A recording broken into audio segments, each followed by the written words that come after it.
Depot on the beat. Just you need some gas on.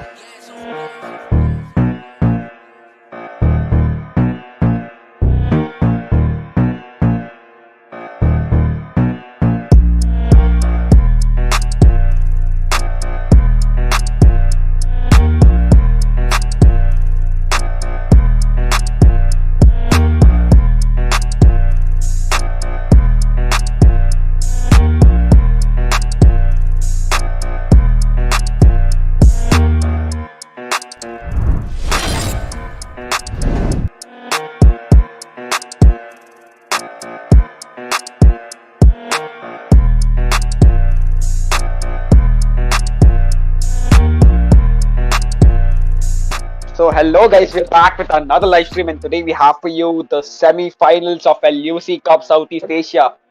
So finally, after 32 teams have participated in this tourney, we have finally come down to the top 4. And this match we have, it's going to be between, I think it's Champions Rice and Cableroya, sorry. Rises versus it's Lakan, if I'm not wrong. Yep, I think it's Lakani Sports versus Cablero Rices, and one of these teams is Vietnamese, right? Yeah, one of them. Means I don't have that knowledge yet, but yeah, it's Lakani Sports versus Cablero Rises, and like yesterday we saw them playing well in their group stage finals. They did perform when Cablero had their last match, and they pretty much stormed that game. So yeah, overall Cablero did perform very well and nice there, and we have seen Lakan performing well throughout this tourney. Same for both the teams. I'm very excited to see the match and see the meta coming out, means picks and comms coming out from the both the team side. So yeah, let's hope we means Lakan's two players were in the lobby, but they have left it due to some reason. I think they'll be joining us soon. Yep, and also, like guys, if you didn't know, this is best of 3 semi-finals, not like best of 1, not eliminator like what we had in the group stages. So this match is going to be going back and forth, back and forth. So let's see who comes out on top of this. Yeah, and second of all, it's overall the fact is that these guys have been playing and have reached semi-finals. So finale is just a step away. So whoever wins from this team directly moves on, directly goes to finale, and they'll be close to that $100 prize pool out there. So yeah, it's gonna be means both the teams are out there for each other's blood. Means just saying, not practically, not literally, but yeah, both the teams are looking to win this game. So and also guys, if you're new to this stream, make sure to like the stream because this is going to be a fun little match, fun trim games because we'll be having 2 best of 3s today. Well, we see the first ban upcoming and we see Akali being banned from Cablero Arises side, and I guess no surprises there because Akali as an assassin champion, again no one wants that annoying champion who jumps into backline and deletes squishy champions there. Means and she's good at catching off the squishy champions. She is very annoying with her shroud. Means she actually manages to escape every time whenever she uses shroud at 1 HP or like 10% of her health or like 20% of her health. And with that, we see what's the ban from our Lakan side. Lakan has banned the Lee Sin. That's a perfect ban coming out. Because if we had start sheet, I would say Lee Sin has been the number 1 jungler who has been banned consistently over all the stages of the tournament. Well, no surprises there. Lee Sin being banned. We saw Lee Sin being played by one of the CS team, and he was like, we have seen if Lee Sin has been opened up, it kept open, and teams go and pick that champion, and then Lee Sin, what it does, it dominates the game early game and makes sure that his hyper carry or carries are fed, and late game he's just there to smite the objectives and all. But he more of a like acts as a frontliner for the team. And yeah, with that, we see after Lee Sin, we see Diana coming up as a ban from Cablero Arises. Another nice ban incoming. Diana being a meta mid laner out there. No surprises there with Diana ban out there. And second of all, Diana is currently broken into meta. If she gets her 2 or 3 items, she can just 1v2. And her ulti being the most annoying fact about her, she can use her ultimate to engage and all. And yeah, overall, her ultimate gives a very good means it favors team fight composition because it gives you an initiation with her, and that ulti gives even some kind of CC. So overall, Diana ban upcoming wasn't a surprise there, and a nice ban coming up from Cablero side. What was the ban from Lakan side, Chief? Lakan has banned the Jigs in the mid lane, like just so that they don't have any other OP mid laners left in the mid lane to be picked up. Well, Lacan banning uh, six in the mid lane again. That they are just denying that poke damage. They don't want themselves to be poked and all. And with that note, we are jumping onto the drafting session. We'll be seeing some picks. What do you think, Chief? Will be there a Gragas jungle pick or Fiora or Camille coming up here? No, it's gonna be a Camille. It's gonna be an obvious Camille because this is what I'm going to be sensing because Camille is one of the champions which is the most. If you are really good on her, you can just literally hard carry the game. So I do feel like it's gonna be a Camille pick coming out. Well, I hope we see a Camille jungle, and we see Camille being hovered by Yeah, Lacan's S5, but we see Camille being picked by Cablero Arises Gemguin. Again, Gemguin yesterday also did perform very well on his honest Palio, Kaisa. on his Kaisa, my bad, on his Kaisa, Yeah, and well, he dominated that game yesterday, and we see Gemguin picking that Camille for their jungler. We see a Garant of being hovered on the other side. We see Lacan Esports going with a Gragas. Do you think Gragas top or jungle, or it's a Gragas top and a Galio mid? that is a pretty standard picks coming out by Lakan Esports, but the fact that Zaya has been picked by Cablero or the Rises over something like a Kaisa or something like a Azrael, man. This Zaya, I really hope she does wonders because we don't usually see a lot of Zayas in competitive scenes. Well, Saya there will have that priority over the lane, and we see that Garen has been picked from Capricorn either side as a top laner. We see Kaisa being picked as an ADC over there, and Ari. One second, is Galio being played as support? Because are we seeing Lacan's magic pick Ari as a mid laner? We see Katrina being picked as a mid laner. This is the second or the third time Katrina has been picked as a mid laner, and we see Jana being picked as a support on Cablero Arises, and we see Singed being hovered from the side of Lacan there. And no, I think they're going with Renekton there. And also, I think this is the first time we are going to be seeing a Galio support in a tournament, if I'm not wrong. Well, Because no, most teams just prefer playing Galio in the we mid did lane. see value support 2 or 3 times the other matches, and there were many matches in one stream, but where we saw Galio supports incoming in our means results section and all. Up and so with that, they have obviously just counter pick Katrina because they know after the Irie pick, Galio has to be going into support position, and Katrina is extremely good against Irie. So what a perfect draft coming out by Cablero Rises. Absolutely counter drafting Lakani Sports. Well, Cablero Arises did manage to counter draft Lacan Esports, but Lacan Esports has a very good engage comp and even a disengage comp. They have engaged potential with every champion except Kali. If you see Galio's Wukong's engage in Ari's charm, Gragas body slam. So on each and every champion except Kaisa, they have an engage with some other champions with them, and we see Wukong being played as the jungler and Gragas top against Garen, which is a kind of a good champion against a Garen because Garen is currently dominating the top lane meta. So only champions that I find good against Garen currently is either Fiora, like she can kill him in the lane, and some sort of a good Gragas can survive against Garen currently. He can poke him and manage to even get a kill. Yeah, well, especially with the new skin release, like God King, the Garen skin release, most people are just playing Garen just because of his flying Garen, #flying Garen thing. The effects are just too good on that skin. Well, we are seeing a Camille jungle, so after level 5 I can guess we'll be seeing many ganks and all incoming from Cablero Arises side, and the lockdown hashtag and ultimatum coming from Camille side. Let's talk about the starting phase. We see both the junglers getting some leash on their buffs. We might see a small skirmish at the top lane because both the jungles have started from the opposite side. If you say same side of their jungle, so we might see them fighting at the top scuttle, if I'm not wrong, Chief. Yep, they are going to be fighting in the top. Still, both the jugglers have just skipped on their camps and just going straight for the buffs.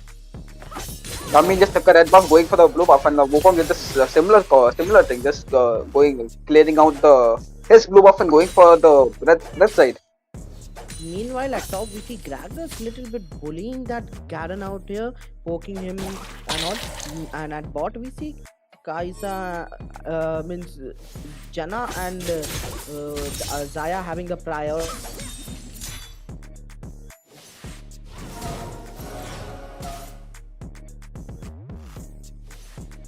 taking their buffs, respective jungles and all. And in mid we see Katrina versus Ari, again a nice matchup. Like means if Katrina uses her ult, Ari can charm on her top. So overall, to counter that Katrina, there is a lot of CS on means Caballero or And Lakani also just Kabir going in for the top lane, the force the flicker out of Gragas, but still they are going to be ended them tower diving, get the first blood for the Camille, but the Wukong just going to be following up, getting the kill on Camille, maybe possibly getting the kill on Garen, but Garen just going to be running away. The flicker comes out, but okay, that's the level 2. Secure the kill.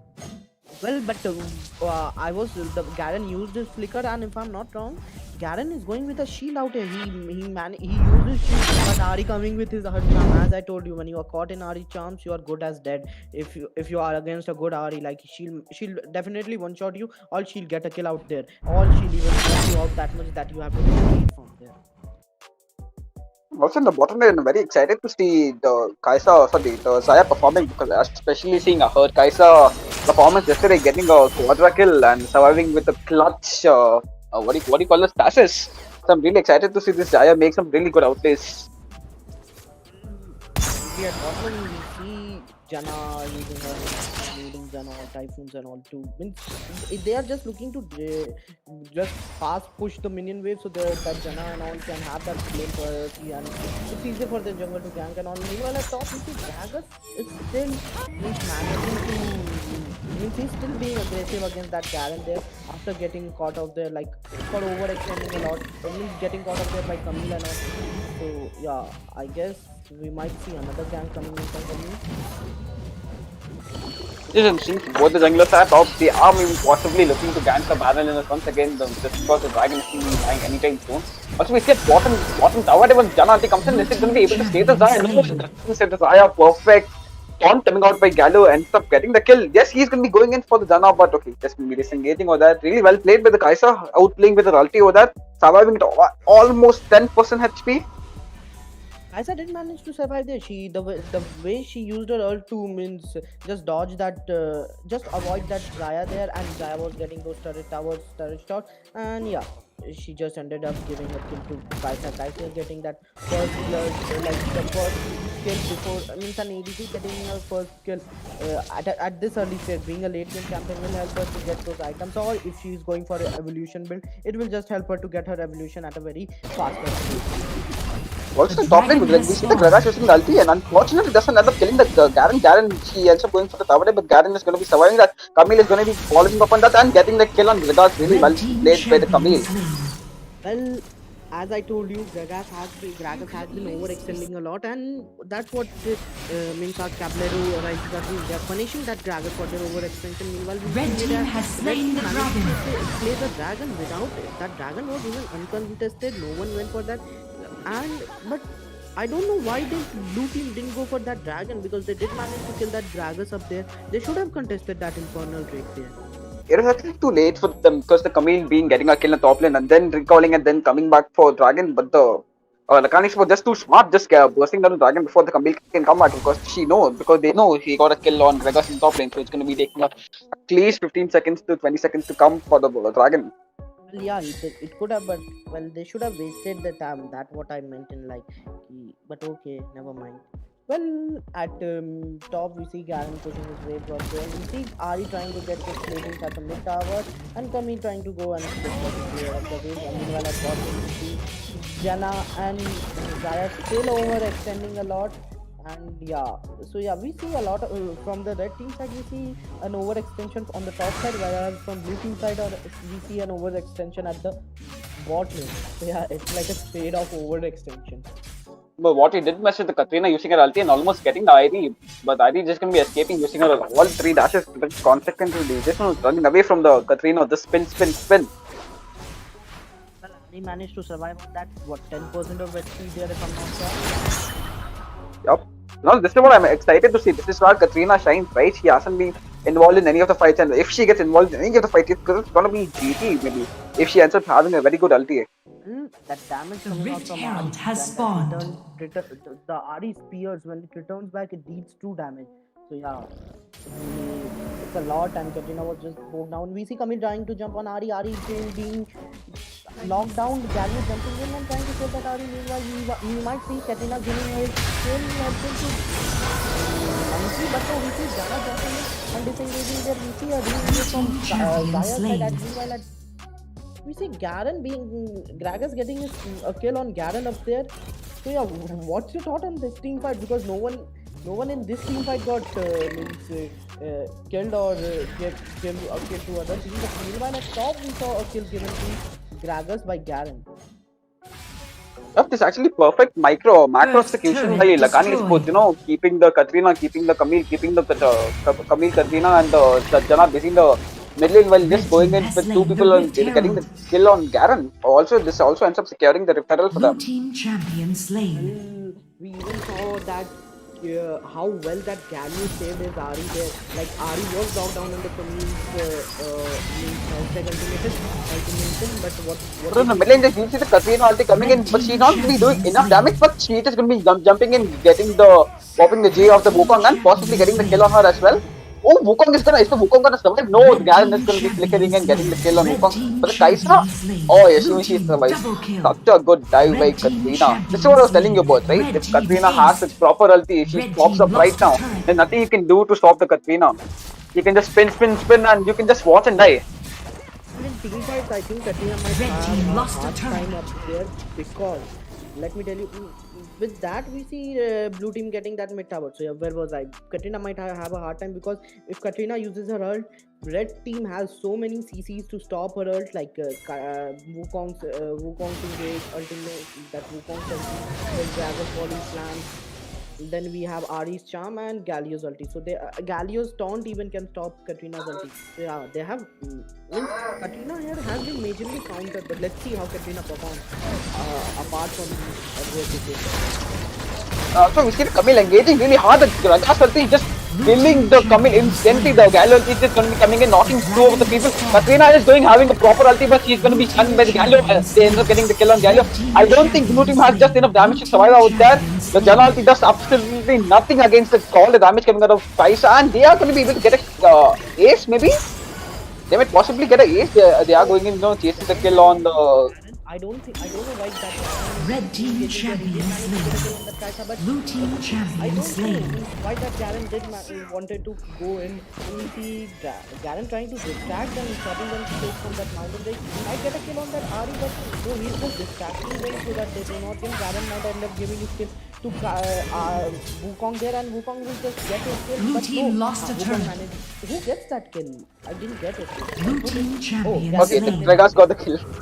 But they did manage to stall that mountain race, so yeah, and now red team has been formed a lot. Camille going in, committing in hard. Will she use her ultimate right now? Good coming. She ends up using her ultimate to going to kill him. What a major blunder coming out of Camille, and she's going to be getting punished for that. The Galio is going to be coming, and that ends up.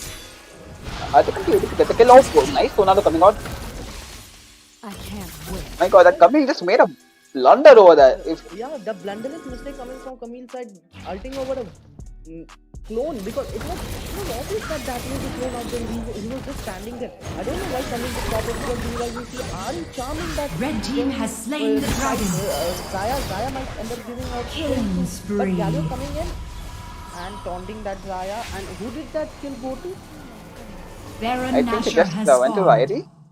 I even guess it went to Ari, but Galio came in and used his taunt. I'm just confused who got the kill, but yeah, well, nice play by Ari and Galio, whoever got the kill. Like, Ari was going to get killed by Zaya, but Galio jumping in and using her taunt just saved her there. No, but at this point, the Katrina is trying her best, but the Camille is, I don't know, I'm not really sure why the Camille is playing such like this, playing very aggressive, playing very restless, and she's the reason why blue team is losing most of the fights, because she's just going in too early and just getting knocked out of her ulti by the Gragas' ulti, by the Galio's jump, by the Wukong's knockup. And apart from that, we can see that goal difference is not that much. They're like 37.2k on blue team side and 39.4k on red team side. Both the teams have 2 towers in the pocket, but Blue team lost a Lakan turret. Esports, no, now the 3 towers in red team's pocket right now, but Lakan Esports getting those early Infernal Drake and Mountain Drake gives them a little advantage and gives them an higher ground on this rift right now. Like, these guys are like currently in, if you do like getting those two drakes, like mountain drake gives you sustainability, it gives you shield, and infernal drake gives you early game damage. So yeah, if you have infernal drake in early game with an scaling orb, it's much more better for you. Like, you'll get that extra damage, and that's helpful in team fights. So overall, I guess Lakan Esports here has overall advantage here over the blue team currently. But let's see how the things roll out for I can't Caballero wait. Arises. Well, factory both of these teams are probably more late game based, right? The Katrina's late game based, Camille's late game based, and even the Gragas and the Kaisa late game based. So it's going to be a really fun match to watch. Well, we see Garen on the red side. As you said, Garen late game becomes unkillable beast. Then we have Camille, who she also scales into late game. Like, she's much of a late game champion. Zaya late game. So both the teams are playing pretty much late game comps. But we see only Wukong as a early game champion coming from our red team side. Other than that, we don't see any. We see Ari as a mid game champ. Like, I Ari can't wait. Ari's charm is like throughout the game can be very beneficial for the team. Like, as you know, if a charm touches, I mean, if an enemy gets charmed, or someone manages to get in a charm, he'll be killed if the whole team is present. There, they'll just jump on And that. also, we are seeing a beautiful camp coming out by Lakan Esports. Can they manage to secure a kill? Maybe the Katrina just going to be walking into it. If the Katrina's smart, she knows they're waiting there. She's just waiting in the bush, waiting for Lakan to make us mistake. And Camille is just going to be walking fast. She is going to be walking right into the Gallo chance after. Camille is not able to survive that. What a perfect camp coming out of them. Gragas getting it, coming and getting the kill. Camille is going to end up falling. No, she's just going to be flickering away to safety. Did they secure any of the kills? I think they secured the kill on Katrina. Blue team lost a Talking turret. about Camille being caught up there. A blunt mistake by Camille Basis knows that they have lost their tower, but meanwhile, at mid we see an engagement. Garen trying to save that tier 1 tower of theirs. We see an engagement coming in. Blue team But champion Garen manages slain. to get that kill on Camille out there. And as Garen will be coming up with his ulti, we see Janna trying to protect that tower, providing that shield up there. But we see that team retreating back, and they might be starting that Baron there. Yep, they have all opportunities to start the Baron, and that's what they are going to be doing, just taking the Baron before the Camille respawns, before the Katrina can come back. And I think they might be able to burst it down before the Janna or Katrina, even Garen, all of them are on their way. Let's see what happens. See, they are, look at the damage coming out of Zaya. She's just going and getting the kill on Galio, and she's again doing it. But amazing ulti comes out, like Gragas almost killing the Zaya, but she's surviving. Wukong ends up securing this fight with the Garen, and it's going to be, going and just using those kills and getting so many kills. I think Katrina is going to be able to manage to get the kills. No, she's going to get charmed by the Ivy. Wow, this fight was really well played by Zaya and the what's the other name? Garen. Well, I thought Garen would use his ultimate on the Baron pit, like on their jungler. He would have been able to steal that Baron, because Garen's ult out damages the smite damage. So Garen went out of the Baron pit. I guess he didn't have his ult. So I was pretty much expecting a Baron steal, but it didn't happen. Wukong didn't manage to get that Baron there, and Katrina was committing in hard, but yeah, her team was just far behind. Red team has slain the dragon. Red team getting that Cloud Drake now. Red team having 3 a Baron buff, 3 Drakes, 16 kills, a 54.8k farm on them, and there's a 48.6k farm on blue team side, and red team having those 4 towers in their pocket. Currently, at this point, red team will stomp Caballero Arises, my bad. That's what this is all looking like. Even the Kaiser is pretty farm at this point, and there's nothing much even the Zaya can do. But they are looking for the gank on the Gragas. Just she managed to land that. Again, she's just going to be getting knocked out by the Gragas ulti. I think if Galio can be coming in for the Gragas, this is why I love going tank on Gragas. Just look at the build; she's not dying. She survives long enough for the Galio to ulti, but this is going to be a mistake on that part. Okay, the Galio ends up dying. Can they get her?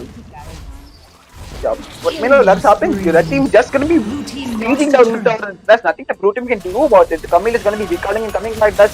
But at this point it's just too late. The Gragas, Garen, Camille, we can't do anything. The Kaisa, Irie, they almost are able to secure 50% of the core, but since the minions died, they couldn't do anything. A perfect jump coming out by Irie again. Ari is managing to get this chance. Blue team lost a turret. Like today, Ari is lucky day, or Blue team lost a turret. So well. that she manages to get a charm on that Katrina all the time. Like that's her Blue job. team to lost stop a the- turret. And we see Red team is getting those inhib towers. They'll be pushing into the nexus. Red team minions are pushing in. Are we gonna see an end here? We see Gragas engaging on that Garen there with his body slam. Can this bot lane inhibitor be also will be also taken from blue team? But no, they're just looking to recall back and they'll be trying to take another Baron. Red team here will be trying to take another Baron and will be looking to end the game at this point. So we see blue team trying to clear those waves in. Yes, now at this point, blue team cannot even contest those Barons because super minions have started to spawn from red team side and they are pushing the lanes like anything. No, but the fact being that Gragas survived the 1 versus 3 over there, even though Galio came, but Gragas surviving long enough for the Galio to come in. That is why I love going tanky on the Gragas.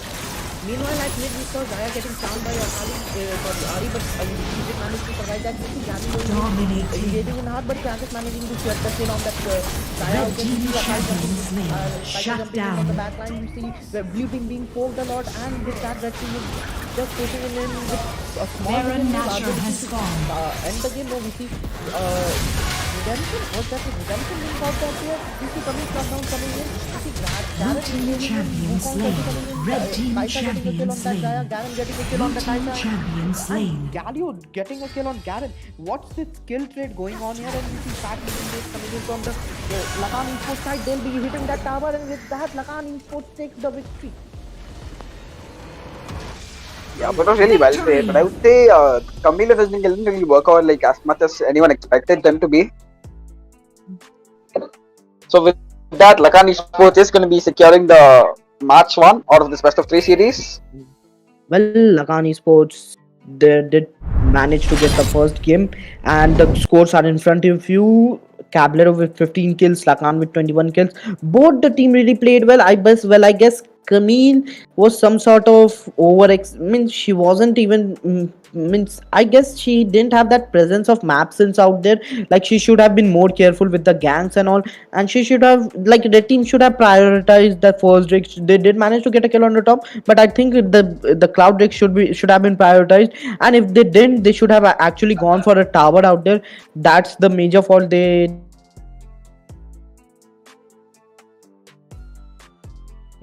means Wukong's clone. Another blunder coming in from Camille's side, and we see SVP going to Garen. No surprises, he did manage to tank a lot and even got some kills up there. And Ari getting that charm. No surprises again there. Charm was on point today. This Ari was on a roll, guys. She managed to charm each and every champion. At the last fight, we saw Ari getting a perfect charm on Zaya and just killing her. She brought down Zaya to 20% of HP, but Jana managed to save her ADC up there. And Ari was always charming that means Katrina, and Katrina was pretty much she wasn't able to do anything against that Ari. So yeah, and total damage dished out by SVP. Garen was 17k and he tanked around 31.1k damage. That's a significant amount of damage you can tank. Garen did his job pretty well, and we see Ari dishing out around 36.1k, and it's near about 36k, we can say 36k, and 13k damage she has just soaked in. So overall, both the teams really played well. If we see the gold graph, the total gold graph distance, what do you think, Chief, about the gold graph? And the growth, like I would say that the blue team actually just messed up not contesting for the first dragon. Instead, they should have chose to split push after getting the kill on the Dakasan plane, but they instead chose to recall. And by the time they recall, the Kanish just bursted down the Drake, and after that, just been a snowball from down there. Well, with that, we see a 10k, a proper 10k gold difference in the gold farm. Exact 10k, if I say near about, you can say 58k on total gold. That blue team had about 58k. That's Caballero arises, and Lakan Esports having 68.2k gold. So yeah, overall, both the teams played really well. Congratulations to Lakan Esports for winning the first game. And well played to Caballero arises. We'll be heading into our next game shortly. So stay tuned with us.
Just you need some gas on.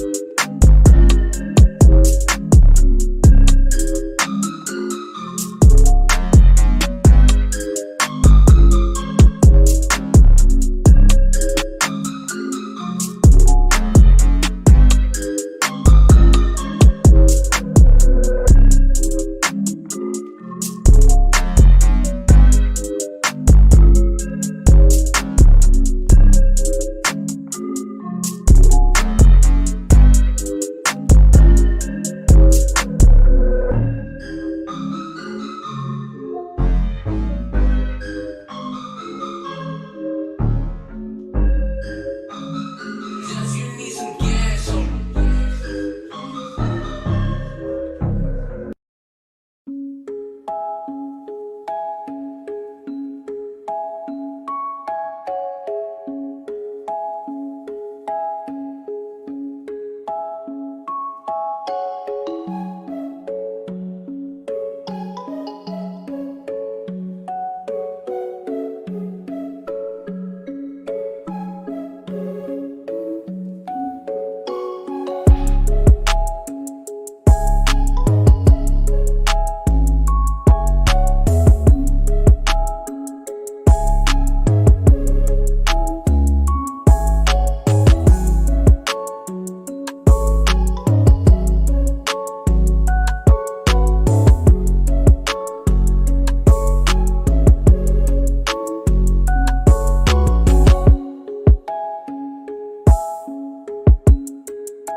They are not able to invite the people, so we'll be just starting the match shortly once they invite the people and start the match.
Well, guys, we are back with the second match, and we see both the teams have taken their slots. We see means Cablero's players have some having some technical issues, but they'll be joining in.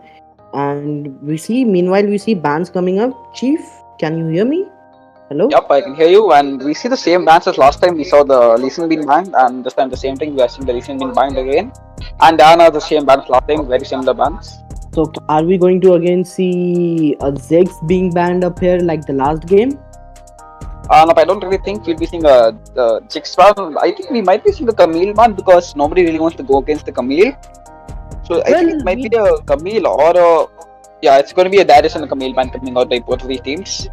Well, we saw Camille being picked as in a jungle. We were expecting a lot out of a Camille jungle because we know how much of a Camille jungle has a potential when she ganks. She very much assures you a free kill, means a confirmed kill if she locks down an enemy out there. So yeah, but we didn't see that happening a lot except at top lane.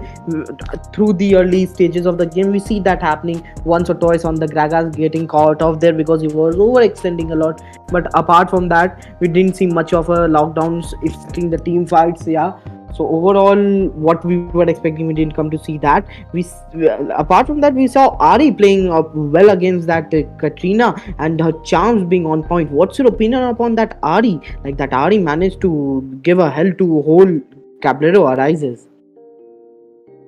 Well, that Irie played wonderfully well, and even though Katrina's kind of a counter to Irie, she played her lane really well. She out rotated the Katrina, I would say, and securing the kills in top lane, securing the kills in bottom lane. Also, her charms literally on point every single team fight. Well, that Ari was on a roll. As I said, her charms were always on point, and I never expected that. Means these kind of channels coming in so like that. And well, one second, there seems to be some kind of technical issue on my side. Well, wait. Oh, so all the bands have come out. So, well, looking at these bands, Galio is open. So we might be seeing a Galio first pick, or possibly even Fiora, I would say. Fiora, yeah, Fiora might be even picked there. They might even go for split push com. We see Camille banned there. Your prediction going in means your prediction going in correctly, and we see a Gragas ban coming up there. That tanky Gragas was much more of a unkillable beast in last game as 2 or 3 champs jumped on him. And with on that note, we are moving on to the drafting session right now, and let's just see how things goes. Also, guys, if you're new to the stream, make sure to like the stream and subscribe to the channel because we are literally just 5 likes away from hitting 30 likes.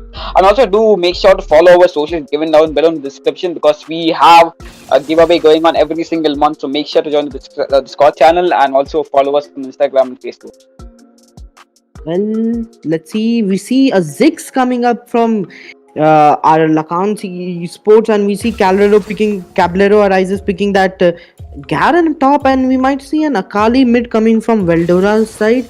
We see Sindh being hovered by Lacan's Enzo, and let's see what Lacan Esports goes as. Like mid laner Ziggs coming in, that poke heavy champion popping into this battle will eventually help Lacan in a late game or in early games. If Ziggs manages to poke those enemy champions out there, then it will be a lot easier for Lacan Esports to engage. And we see and Wukong engage.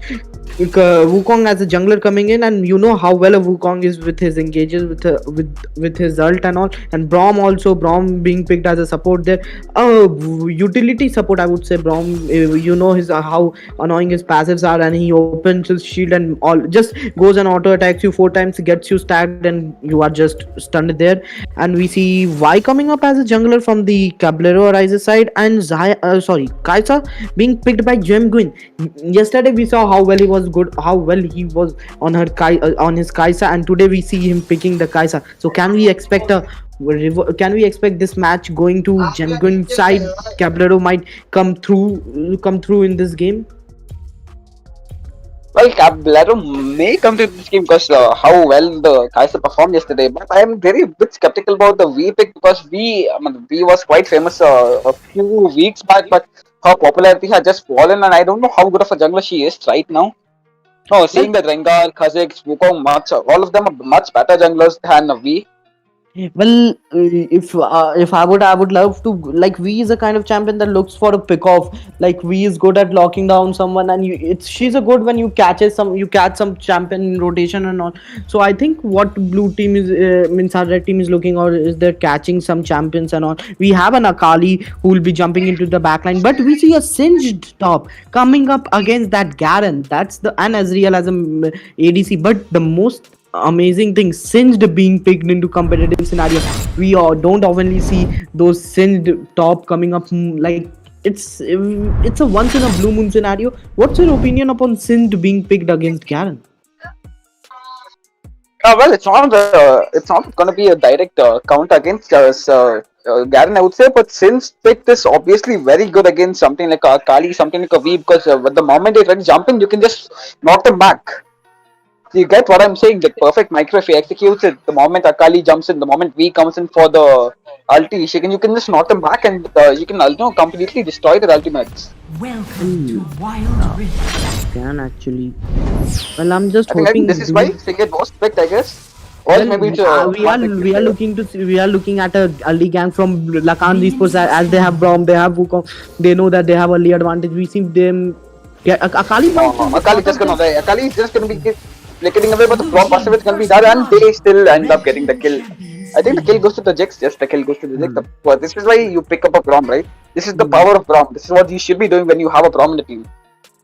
Well, Akali just walking into that 5-man and Brom getting an auto attack on Akali, and she managed to get that stack, and the rest of the team just auto attacking that. Akali stunning her under her own tower, and then Ziggs going in. Wukong committing in, but Ziggs manages to get that kill over there. So yeah, a significant gold lead red team has taken at this early game. At just 42 seconds of the game, and Akali's first blood went to red team's side, and blue team side, and blue team at 5.2k, 1.2k gold difference just at 1 minute. And also, Legend OP, we haven't updated the description because there are just two games today, and one of the game is at 2:30 and the other game is at 4 o'clock. So make sure to tune in at the 4 o'clock match as well.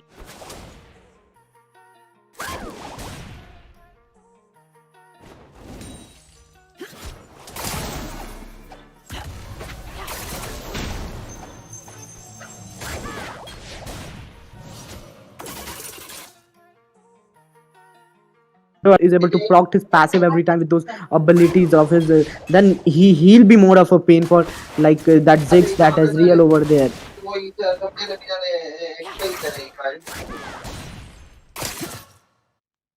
Well, meanwhile, at the top lane, we see Wukong being at the top again. They might, and we see Singed just farming well. He's using his gases, going in and coming out. Singed is a champion which you cannot chase. Actually, like he releases that toxic gas which deals out damage eventually, and you should never chase a Singed. Meanwhile, we see Wukong coming on there, and means they were trying to gank that Garen, but that Garen still manages to survive. Meanwhile, at bottom, we see three-man gang being coming in. Aziel has to return from his tower. He has to for surviving while he flashes out. He uses his arcane shift. We see towards being placed at behind the Aziel's first tier 3 tower. We see while locking in that Brom might end up giving that kill on the Y, but no. Meanwhile, we see Kaisa getting a kill on that Ezreal over under his tower, and while Brom had to they forced back Brom to their tier 2 tower.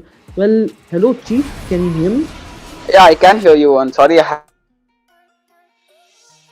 had Well, some network issues. Kaisa I completely Gemgun talk about getting that. a kill on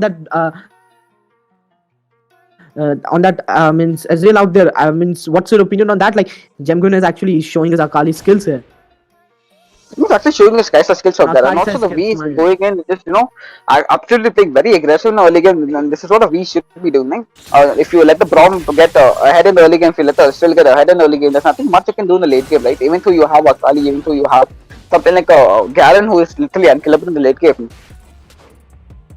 We saw a gang at top with Wukong and Singed, but that was a failed top. But the red team managed to gang 3-man at bot, and they did manage to capitalize that gang. They utilized it. They managed to get a kill and make sure Akali saying Kaisa, the hyper carry in this game, is getting all the gold.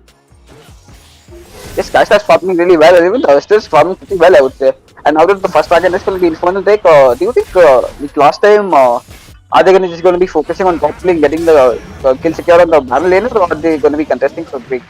I guess in this game we might see a team fight coming in. We see every jungler's rotation, mid and bot lane's We rotation coming already into seen the dragon. top lane, the Garen going in for the kill on the Singer. Both the flickers coming out, none of them are able to secure the kill. But really well played, but the Garen really well played the Singer as well, not dying to the Garen's ultimate. As you know, Sindh is a tanky champion. If he's a more of a scaling champion, if he scales a lot, he will be painful for you. Like he'll just keep throwing you into his team and all. And second of all, you know, Sindh, you cannot chase a Sindh. If you chase him, you are as good as dead. That's also like even if you are tanky, Garen's ultimate is known as the Martian execution. That is, you can't really survive that, but Singer surviving that was such a great deal. And now both of these parallel winners are going to be recalling and coming in for the Drake fight. Wukong has already started the Drake fight. Janna is just in that trying to poke the Wukong a bit. We might see a full-fledged team fight. Kaisa just going in, poking the Jigs out to a little bit of nothing. Garen is there in the fight. Garen is going to be going in. Wukong Cyclone comes in. And Janna ulti literally knocks away three of the people. The Wukong ultimate is still up. Is she able to get the kill? Yes, she ends up dying to the Akali. Dragon. Wow, she ends up dying to the Akali. I really thought the Wukong was able to get a kill on Akali, but the Akali is going to be outplaying the Wukong and getting kill on him. And with that, just killing the opponent jungler, the V manages to secure this fight and ends up getting the Infernal Drake. Well, Kaisa did manage to, with Akali getting that kill on the Wukong, she focused on their jungler and managed to just remove that Wukong out of the team fight so that the jungle couldn't smite. And Kaisa just getting that Infernal Drake here. And after killing that Wukong, Akali did manage to survive at what, 1% of her HP and did manage to recall back. At this point, the blue team, the Lacan is, Cabledo Arises is looking to for a comeback in this game. We might be seeing a third game. It's too soon to speak, but yeah, we see both the teams having three kills. But that Inferno Drake going to Caballero Arises will help them on in a long run and in all team fights. Yep, both teams are almost having the equal goal at this point, and it all depends on who is going to be able to get the Rift Herald first. And Caballero Arises has already that position near the Rift Herald, and they might be able to just take the Rift Herald because there's nothing really what still can do. Let's look at the poke coming out of Kaisa, immediately poking the Ashriel with around 30% HP. Yes, I agree. Well, Totally agree.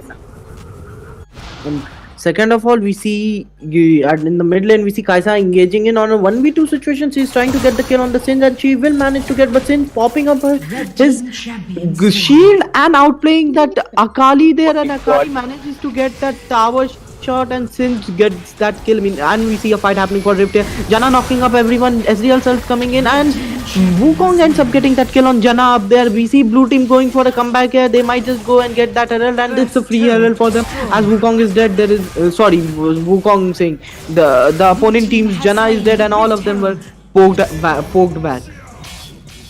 And this is why I'm telling you, the Singate pick is extremely good against Akali. The way he outplayed the Akali, just pushing her into the tower the moment she tried to come in.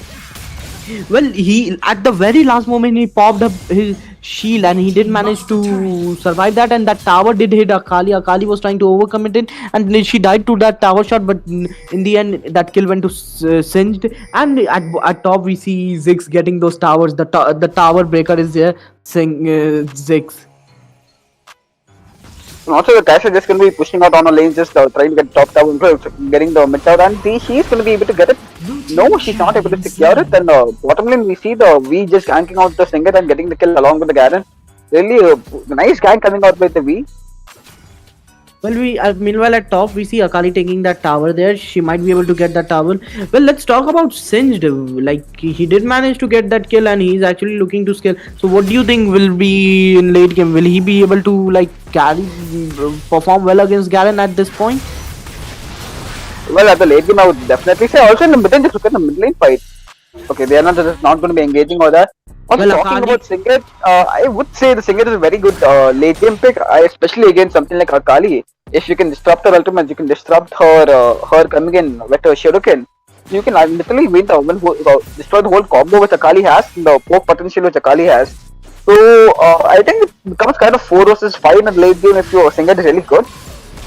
But then really it all depends on how good the Garen can tank the champion, because when you have something like a Jana, you need a frontliner to tank for your team to soak up damage. Yeah, actually, you're right. Well, meanwhile, at mid, we see both the teams are just clearing out the waves. The fight can happen at any time, but no, both the teams looks to means scatter around and go back to lanes, clear those waves. We see Singed going down at the bot lane, clearing those waves, or looking to recall back. He might be getting his items. dragon has While talking spawned. about items, let's talk about what other items our champ players have. We see Ziggs with the his Luden's echo up, and we see he'll be completing his that Rabadon's death cap soon. We see singed with what was that champ Leandris being up there for him. Meanwhile at mid we see Akali there is a fight and Akali gets double kill up there. Garen trying to ult that Ziggs, but Ziggs managing to survive that with the shield coming in. Ziggs is poking those. Kaisa trying to poke that Singed and Ziggs is trying to poke them. We see Singed getting a kill on that Janna. He's chasing that Janna, and now Garen being poked to like 20% of his HP, and Kaisa also being poked to 20% of HP. We see Ziggs trying to steal that Drake, but Ziggs ends up getting the kill on that. Has slain the dragon. What the Oh hell? my god, Aswell ulti ends up getting, or the Kai'Sa also ends up very close to getting the Garen as well. Well, the way Ziggs ends up getting that kill on Vi, but I was just shocked. I just stopped talking because I was shocked. Ezreal's ult was flying in, and he did manage to get that Kaisa. That was so unlucky for Kaisa up there. Also, we see a Blader rising all 5 men of them near the Baron. This Khalid is going for the kill, and now the Garen is following up. I think they might able to secure the kill, and maybe if he get the Baron, yes. No, the Wukong has a nice might and ends up securing the Baron, but the Braum is gonna end up dying for that. Braum end up tanking and acting as a bait so that they can get the Baron. Well, overall, at this point, the total goal difference that we have on blue team side is 36.5k, and on red team side we have 37.1k. And yeah, well, the goal difference isn't that much, but blue team with those Infernal Drake and Ocean Drake on their side, that physical vamp, and red team with that Ocean Drake, that physical vamp, and that early damage on the red trick, the extra damage you get will be actually helpful for them. The kill difference isn't much. The tower, like blue team has 2 towers in their pocket, so they have Definitely. some gold. They are managing the gold with that. Meanwhile, the red team also manages to get 2 towers. We see Garen pushing that top lane. Meanwhile, at bot we see a fight happening. Yes, we already see trying to push down, use the Baron minions and trying to siege down the bottom lane. All 4 of them are there, ready to commit over that. There's a promise coming up pretty well. Wukong is responding because he knows he's backed up by the Baron minions. But Janna is just going to be pushing him away, but all the poke from the Ziggs is not going to be able to. I think she ends up getting a kill on the Wukong. Yes, he ends up getting the kill on Wukong. Wow. This fight, I mean, I didn't really know why the red team had the contest, because they know that Garen is pushing top and they shouldn't be contesting, but they still end up contesting for that. Well, did blue team just manage to sneak that Baron while I was talking about Garen? No, blue team was one who initiated the Baron fight. I mean, Jix, Mike, that passive coming out of Jix, the passive on his third ability, the Dynamite, the 50% extra damage you do to Terrans. It took down the Tier 1 Terrans at 100,000 HP. Well, no surprises there. Ziggs getting that tier 1 turret there. Now what happens that blue team has a lot of map pressure. Like they have taken the side tower, so now it's hard for the champion. Like one champion will be busy clearing those waves up there at the bot lane up there. So yeah, no one will be able to. No one will be able to. One champion will not be able to join in for the Drake fight up here. So yeah, no. Oh sorry, the Drake is at the bot. Oh my bad. Kaisa is going to be able to get caught. Yes, she is going to be caught out. Western comes in and gets a kill on him. Wukong is going to be just going in focusing on the tower, and when you have a Jix in the team, when you have a Jix in the opponent team, there's nothing much you can do to defend the Terrans. Even though you have a Janna shielding all the Terrans, but Jix out damages the Janna shields. Well, apart from that,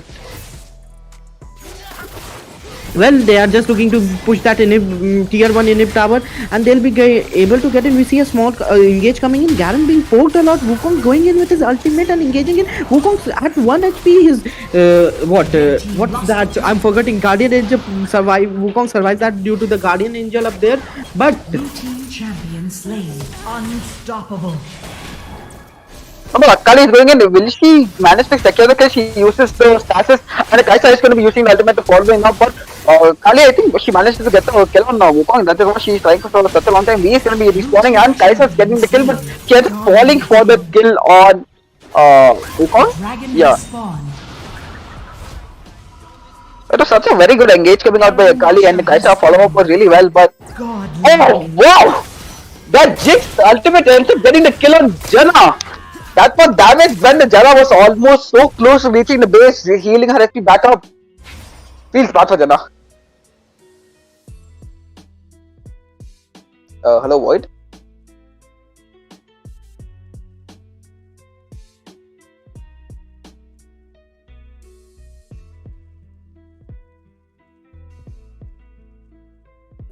Hello, Void. I don't think I can hear Void, so I'll be a host for this fight. For some reason, I can't hear him, and I think I am the guy with the mic problem. And let's see what happening in this fight.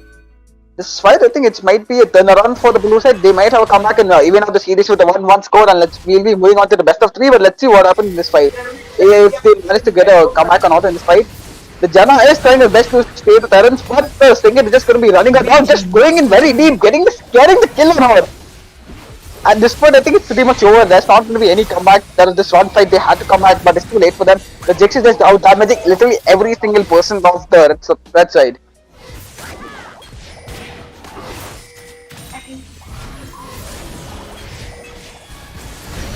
Well, I'm so sorry. There was some Discord bug happening, but meanwhile at top we see an engage coming in from the blue team side. Braum ulting in. We see red team being poked a lot, but Akali managing to get a kill on that Ziggs. Garen managing to get a kill on that Ezreal, and Akali is completely rolled. I think blue team will be aced up here, and red team will be looking to get that Baron. We see a Baron being pinged there, but as they have lost 2 of their inhib towers, the red team will be just trying to save that minion waves, just trying to clear those minion waves.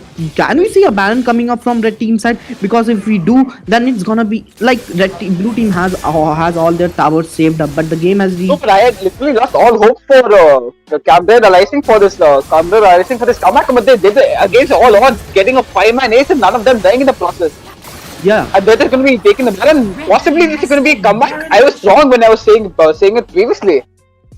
Well, we can see a comeback here, but we see mid lanes minion waves pushing in, and the Cloud Drake has just spawned in. We saw Baron going to Cablero at this point. This might help them survive those minion wave pushing in at the bot lane and the mid lane.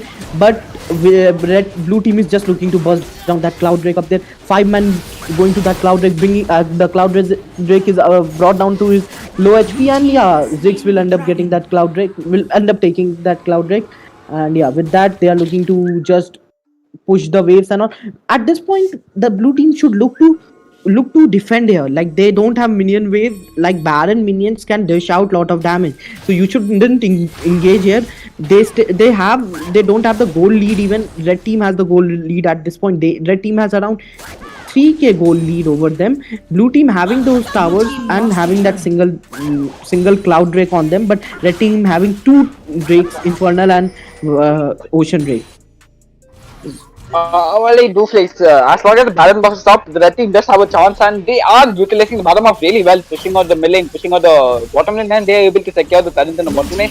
Also, if the Baron buff ends, it's just going to be inevitable loss for the red team, because the blue team can just run them down. Lakan Esports can just run them down if they just go mid, because they already have the mid inhibitor turret and the bottom lane inhibitor turret. Well, if at this point Cablero arises, can only what they can do is use these Baron minion buff and manage to get at least 1 inhibitor tower. If they do at the bot lane or at the mid, it might help them survive this game, and they might be able to stall this game, and Kaisa might scale up at a later point and might get her damage, and even Akali will scale up, Garen will scale up to be tanky and all. So yeah, Janna will have those items up, so she can heal better and all. So overall we can see this happening, but as you know, inhib towers going in is makes it keeps you at a disadvantage. Like minions, super minions will be pushing in. One guy will be always busy clearing a wave, and also yeah, that's the thing. So I think this fight is all going to be coming down to that one Elder Drake fight where they are all going to be winning. The person who wins the Elder Drake fight is going to be winning the game.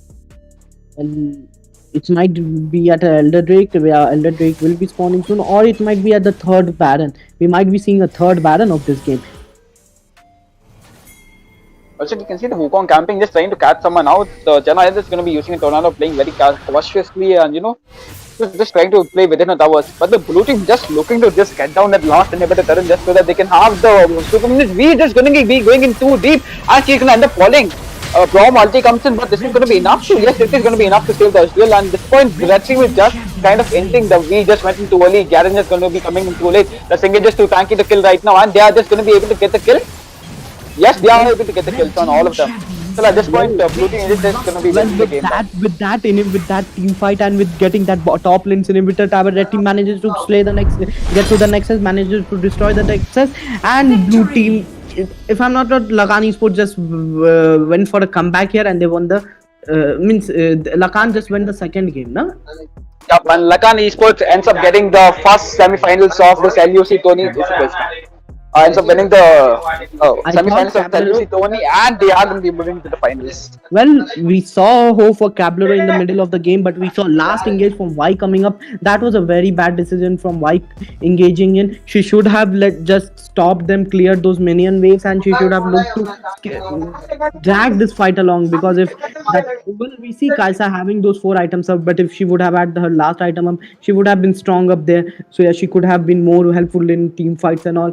Even like if they dragged this team fight, I think they could have stood a chance, but engaging in there just hurted them in a very bad way, and it became a blunderous mistake for them, and they ended up losing up there. But both the teams really played well. We see Ziggs getting MVP. I guess no surprises there, Chief. Yeah, no surprises for that. And also look at the damage coming out of Ziggs, 44k damage, and the ulti damage, and also after once you have the infinity orb, there's nothing you can do this top of Ziggs, right? Ziggs can just use just tap on abilities and you'll just end up dying. There's nothing you can do with the Ziggs who has the Leandris, who has the white stuff, who has the infinity orb. Ziggs has all the items up. He has that AP item, armor penetration item, void stab, which magic penetration. So yeah, overall Ziggs having Leandris up against Leandris is good against tanky champions overall. So Ziggs was going for a build that is against anti-tanky and damage dealing at the same time. So yeah, Ziggs getting MVP wasn't surprising as much. But meanwhile, from the red team side, Cablero arises. We see Y getting that. Viole getting that MVP, SVP there, 1-2-13, and he did manage to dish out around 12k of damage, and he soaked around. He soaked the most damage out there, 27.8k. Not even Garen did that much. And we see Kaisa dishing out around 26k damage. The total goal difference, if we see here, red team has more gold on them. They had 2 drakes on them, but still, the way blue team executed their fights helped them to win a lot. So in the end, execution matters. When you pick a comp, you should know how to execute your team fights and all. Blue team won the game with a 69.2k gold, whereas red team had 71.2k gold.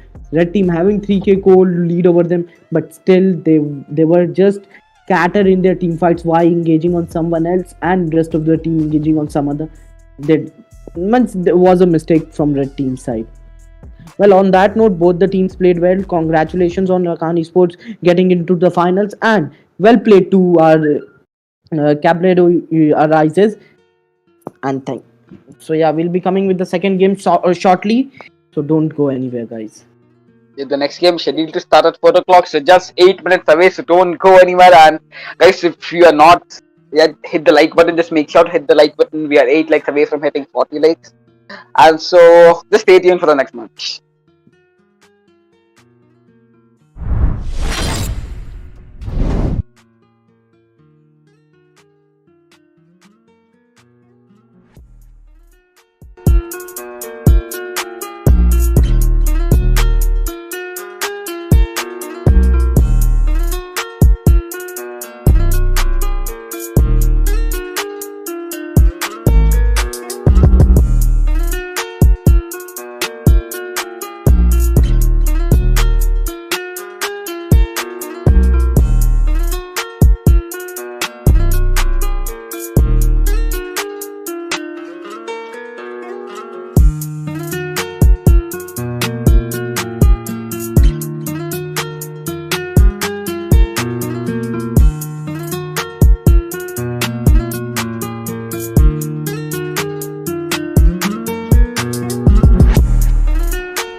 Dance prod on the beat.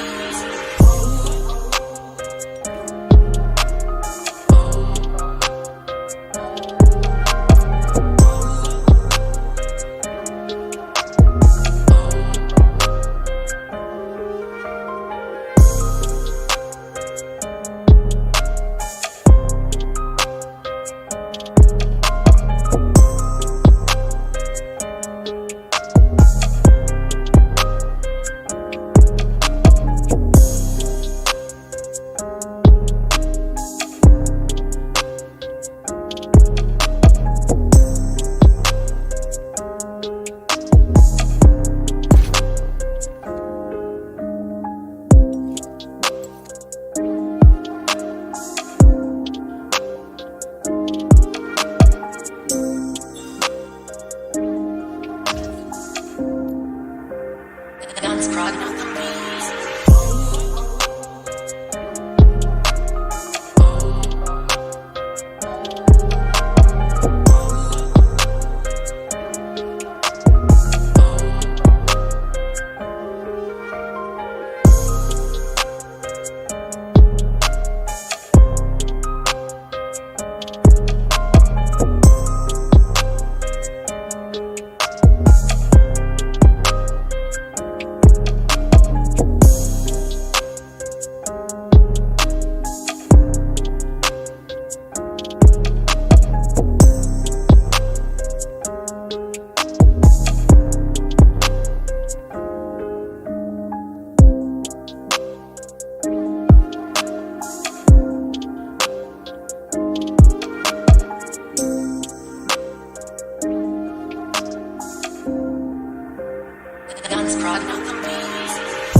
Yeah, so guys, we are back with the second semi-finale of LUC SVA Cup, and so with this we have the teams ready. The one of the teams is going to be Chasing Dreams versus Team Magical. Chasing Dreams, of course, being from Philippines, and Team Magical representing Vietnam.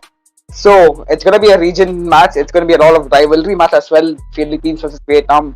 These two team countries have rivalries. Nearly all of the MOBA games, Dota, League, PC, AOV, MLBP, literally every single game. So it's going to be fun to watch this match because I'm pumped up to watch this game. And so Well, we already have the band starting up.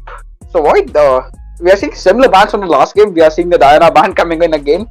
well, no surprises. They're seeing a Diana ban coming up there. Diana, as I told you, the most broken champion in current meta and the most broken champion in the mid lane. If you know how to a good Diana, if you know you are a good Diana, you know if the game goes to late game and you have those items up for you. You have your Rabadon's Death Cap, you have your Rod of Ages, a scaling item there, and then you have that other Lich Bane, or even you have that Morello Nomicon. Even means if you are fed as anything, you can actually hard carry your team. Diana's ulti can actually, she is very good against squishy comps and all. She will just burst them down, delete them down with their ulti and all. She's good. She has much more of, as a champion, she has much more of an utility over the rift. She can engage in, she has that shield on her, so she can sustain the damage. Overall, Diana is a good bruiser kind of champion, melee champion, which brings a lot to the table. Yep, and with that, we're seeing the Galio band and Jigs band coming out. So both of these bands, obviously, we saw the Jigs getting MVP in the last match in the first semi-finale. So it's a pretty obvious band. Jigs band coming out. Well, Shelfer, sorry, I just I just fumbled there a lot. Well, I'm sorry for that. Well, on the other hand, we see Akali being banned here. We see Galio, Ziggs, all those some sort of meta champs and poke heavy champs banned Galio and Ziggs. You know how annoying Ziggs as a champion would be there. Like last game, he was just a turret breaker out there. He was poking them hard, and if Ziggs is fed, his ulti will bring down you to half of your HP. So yeah, no surprises there. Galio again being that annoying champion with his first ability, and his ulti can overall change the team fight scenario. And yep, so yeah, no surprises. Akali, you saw how Akali managed to get that ace from the Cabalero Rises side, and in the last game she did manage to delete two of the champions, get double kill jumping on the backline. And yeah, so no surprises with the bans coming up. With on that note, we'll be jumping on to our drafting phase, and we'll be seeing what are the types of picks. Are we gonna see a Lee Sin jungle or Camille jungle coming in? I was just gonna say Camille jungle might pop up, and we see Chasing Dreams going with a Camille jungle there, so we might see lot of ganks after level 5 and even some confirmed kills. Yeah, but I really love. We are seeing Camille literally every single match. Camille is either gets picked or either gets banned. There's nothing in between. And also, we see the Camille jungle being countered by the Lee Sin, which is pretty okay. They're just going to be hovering over the Lee Sin, and yes, they are going to be picking the Lee Sin. And Lee Sin and Fiora, well, obviously, they are literally one of the best picks for the respective lanes. Fiora being one of the, actually, not one of the, she is the best battle lane right now. Well, if you want to counter Fiora, well, I guess you should either go with what? Uh, Akali, well, because Akali is what a skill capped champion against her. It totally be a skill cap matchup against Fiora. So yeah, a Fiora I would say is the most dominating Baron laner. Means Garen being a dominating Baron laner, but if Fiora is picked against a Garen, the Garen will be just bullied at the top lane. Late game, even a Fiora can kill a Garen in a 1v1 scenario. We see Gragas being picked as the top lane here. He's going with a shield up here. Surprising there. We see Brom being picked as a support from Chasing Team side, and we even see Kaisa being picked, a good combo Brom and Kaisa, yeah, and Ari being picked there as a mid laner. ID is some. It's not. I don't know. Let's just see what they end up picking. Yes, they end up picking the Irie, so it's going to be Irie versus Oriana in the mid lane, and also Oriana. Talking about Oriana, we haven't seen a lot of Oriana these days. She just fell out of meta after all the nerfs that she has received. Although she was one of the best mid laners out there. Well, meanwhile, on the right side, we see Oriana being picked. well, after those Oriana nerfs and all, Oriana will take time to scale a lot in late game. We see red team going lot of scaling champs like Fiora into late game, Oriana into late game, Corki into late game. We see Alistair. Means Alistair after level 5 he has his ult, so he has that damage mitigation. So his ult damage reduction in simpler terms, he gets that. But overall, there's a late team fight game, late game comp coming up from red team side, team magical side, and we see Fiora will be playing at a split push. I guess she won't be joining on the first Drake. It really turns out to how these teams wanna play, because if they play around the Lee Sin and get the Lee Sin quite ahead, so even Lee Sin can what do you call it? Even Lee Sin can get quite ahead and then carrying the game. But to counter the Lee Sin, we have the Camille, we have the Grekas, we have the Kaiser. All of them really, all of these champions play really well into late game. I think much more than what the Wild Rift. Fiora does. I think Camille is better against Fiora in the late game. Well, Camille, it depends. As I said, it's a skill cap matchup. Like against Fiora, Minions Camille, have like spawned. Fiora beats Camille, but against a good Camille, it will be much more of a like similar kind of matchup. Meanwhile, we see red team invading in. Means they were looking to invade in, but no, they just came and cleared the mid ward. Lee Sin just cleared the mid ward, and everyone will be looking to just go back to their respective lanes and farm. We see Corki hovering in their jungle just. Camille has started her farm red buff. We see Lee Sin starting at the top, so we might see a proper scuttle trade over here. Lee Sin will go for a bot scuttle, Camille will go for a top scuttle. We see Ari trying to bully that Oriana in the mid lane, and at top we see Fiora clearing those minion waves, and yeah, nothing much. Also, we can see the ID already bullying the Oriana, and this is what ID should be doing. Because you know that Oriana's late game champion, there's nothing much you can do in the early game. So ID playing hyper aggressive in early game, trying to poke the Oriana out, and you know proccing the Elecute every single time she's going in for the engage. Meanwhile, at top we see means I know Fiora in early game is pretty weak, so she might get bullied a lot. But yeah, let the game reach 4 to 5 minutes, 6 minutes, 7 minutes. She might then she'll be able to do good against Gragas. But right now she was poked a lot. She has to go and pop her use her honey fruit. We see Lee Sin hiding in that bush up there. And he's just recalling back. I thought we might see a gank up here coming. Meanwhile, we see at bot Camille has started the bot scuttle.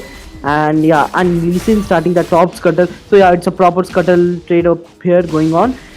So at the top we see Gragas is farming under his tower. Mid Ari is being too aggressive here, I guess.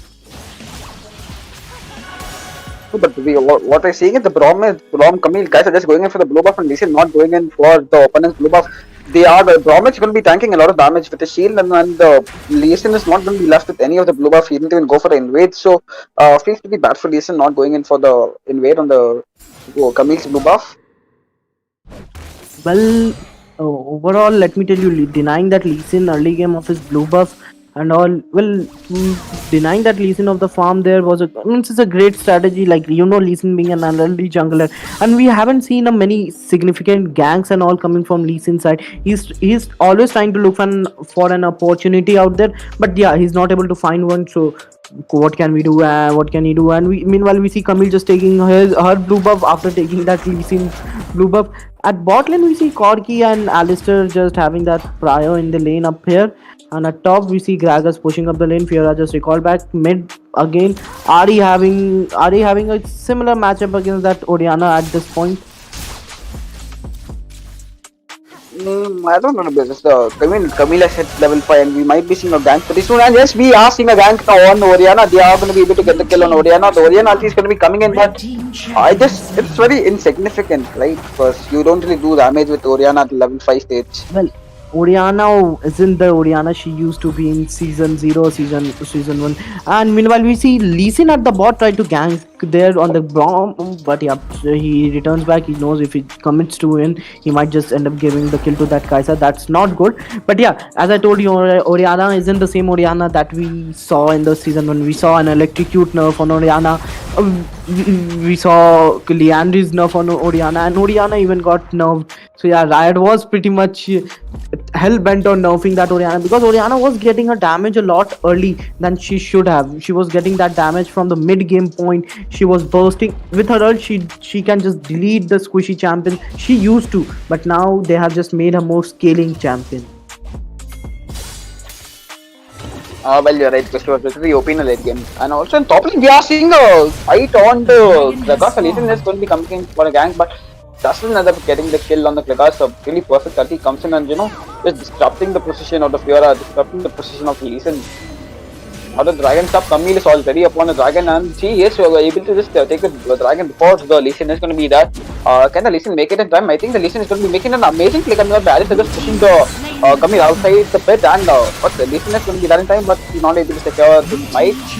I think this fight is going to be well by the blue side. Yes, the Kaisa is doing a lot of damage. The IT is also doing a lot of damage. Nice, having nice, perfect jump. Oh, Diana Altis is going to be coming up. This is going to be enough to kill all of them. No, it's not going to be enough. Kaisa managing to get that double kill up there, or Ari managing to use a charm properly up there. She managed to get a charm on the dragon fight, but we see a re-engage coming in and Fiora coming in and getting the kill on that Kaisa. Gragas going on Fiora. Fiora might just end up giving that kill to Gragas, but no, Fiora survives. Did Fiora survive? No, she ends up getting that kill to Gragas up there. We see Lee Sin coming in trying to get the kill on that Ari, and he did manage to get a kill on that Ari up there. So we come at this point, blue team has 6 kills and has the first Drake, and they have 20.8k gold. Red team has 19.0k gold on them. The major blunder what they did was Lee Sin being at the top. Blue team took the opportunity there. They started the Drake. Blue team Ari coming on a flank using a charm at the dragon pit just shifted the fight into their favor. At that point, she was at the back line. No one was there to target her. And when the team fight started at the bot lane, they just ended up getting kills and all. Upon this fight is just going to be revolving around who gets the Kaisa and who gets the Quirky first, because there's no damage killer except for the Oriana and Airi do have damage, but it all depends on who gets the marking kill first. And the Kaisa, because Camille is going to be going in for the kill on the Lee Sin and ends up securing the kill on Lee Sin. A perfect catch out by the Camille, just catching out the Lee Sin in his jungle and now just going straight for the Rift Turtle. Well, catching a jungler before the objective is a very good stat that you guys can go for. If you catch a jungler then and you kill him, you can actually start a objective, because he won't be present there for like 10 or 12 seconds. At that point of time, you can just burst down the objective up there and take it. It's a free objective for you guys and a low chance of getting it stolen. Oh, and Camille is going to be going in for the tower dive, trying to go in for the tower dive on the thing, but the Braum is just going to be not having enough HP and he's going to be falling down to the region. Lee Sin is going to be maybe possibly trying to get the kill on Kaisa, but the Irie is there to save the day. Tries to just poke and just make them go away, but Lee Sin, is she going to fall to the Kaisa? No! Oh. He ends up securing the kill on the Kaisa. Kaisa was kind of inting all that, got too greedy for the Lee Sin kill, and she ends up falling for that. Well, the very fact is that Lee Sin did mess up his ult. Well, meanwhile at top we can see still Ari trying to engage in on that Alistair being poked a lot. Ari going in, committing in on, getting a kill on that Alistair. Ari will end up giving a kill. Meanwhile, Lee Sin trades that kill with getting a kill on that Ari up there. So yeah, we have seen a constant fights are going up there. Lee Sin recalling in that bush. He cancels his recall. Camille locking down that Corki and will end up getting a kill on that Corki, and Corki gives his kill to Camille up there. So yeah, constant fights happening, major skirmishes happening up throughout the map. We see Lee Sin being caught up, Fiora being caught up here. She tried to engage in on Camille, but Camille just bullying that Fiora. Fiora coming back with her ulti. What is that Alistair doing? Did he mess up his combo or something like that? Meanwhile, well, Kaisa managed to get a kill on that Fiora up there, and Lee Sin getting that kill on Kaisa. Oriana getting a kill on that Camille up there, but Rift Herald manages to get that first tower at the top lane. It's a total chaos on the battlefield right now. These teams aren't stopping with each other. Gragas managing to survive that, but no, he ends up getting killed up there. That damage coming in from Corki, that burst damage just is too much at this point. It's just the comeback which Team Matchstick was looking for. Wait, did that guy just steal the... Yep, the Braum managed to steal the top skill out of the Lee Sin's hand just with a simple ice fissure. Oh. Well, now that the dragons up, Camille is still always on the objectives always precise for the objectives. They already over there with the Lee Sin. This is just going to be coming in. The Kaisa is going to be helping the Camille just burst on the dragon. Are they going to be able to secure the dragon? Yes, they are able to secure the dragon. And My god, the charms coming in and the Hestic ultimate and just, is loving the final execution for the Lee Sin. This Lee Sin just getting bullied so hard. The Kai'Sa is going to be ulting in, but the perfect 4-man ulti coming out by Orianna. Are they going to be able to get all the kills? But I think no. Yeah, they're able to get the kills. At this point, come on man, this Kai'Sa is just way too far. You need to kill the Kai'Sa first or else you don't win the game. Even though ID is having such good ultis. Oh wow, did the ID just win over there? Well, Adi did into over there. She was overcommitting again. I don't know why the teams are overcommitting. Both the teams are hell bent on overcommitting, and both the teams are making some blunderous mistakes for themselves, like giving free kills to each other. Well, I don't know why. If you see, both the teams are hinting as means similar to each other. Oh, but even though both the teams are hinting, I would say. Chasing Dreams is still quite ahead. They have the double dragon goal lead and also almost a 5k goal lead over Team Magical. Yeah, they have double dragons lead over them, and they have 14 kills and 2 towers in their pocket, while Team Magical has no towers on their side. Like they haven't taken any towers from Chasing Dreams. We see Alistar engaging in mid, Orianna using his ult up there. Alistar is just tanking all the damage he could, and we see Kai'Sa being slayed there. If I'm not wrong, Kai'Sa ends up giving a skill. We see. What did we see? Did Alistar just ended up getting a kill up here? No, that doesn't really matter, but we are seeing the Vietnamese thing having a perfect comeback. The Lee Sin is going in having proper flicker ultis. Orianna also having 2-man ultis and flicker ultis. At this point, the Team Magical is making such a good comeback after being behind almost 5k goal. They obviously just even the goal to nearly 2k, but while they're getting the kills, Camille and Adi are just going to be keep on split pushing, end up getting 2 of the towers in the top lane. Well, Camille did manage to get those 2 towers at the top lane, and at this point Fiora is the one who is having problem, because if she is the one who should be split pushing, but she is the one who has been split pushed against. She has been and well, you said Team Magical, the Vietnamese team is looking to get for a comeback. Actually, that Alistar did wonders for them. He tanked a lot for them. His engages were on point. And look how he threw Camille into the tower. But yeah, that didn't affect him much. Camille just coming up with his second ultimatum. Orianna jumping in, using her ulti. Braum ulting and looking for a disengage. Camille going in and looking for a disengage, but she ends up giving a kill to that. Orianna, Gragas coming in, uses his ult. Ari manages to get a kill on that Alistar. We see the red team overcommitting in, and Fiora getting a kill on that Braum. We see Corki will get the kill on the Gragas, and at this point we might see a comeback coming in from red team side. We see Fiora will end, but will Fiora be able to get a kill on that Kai'Sa? But no, Kai'Sa manages to get a kill on that Fiora, and with that red team has started Baron. What?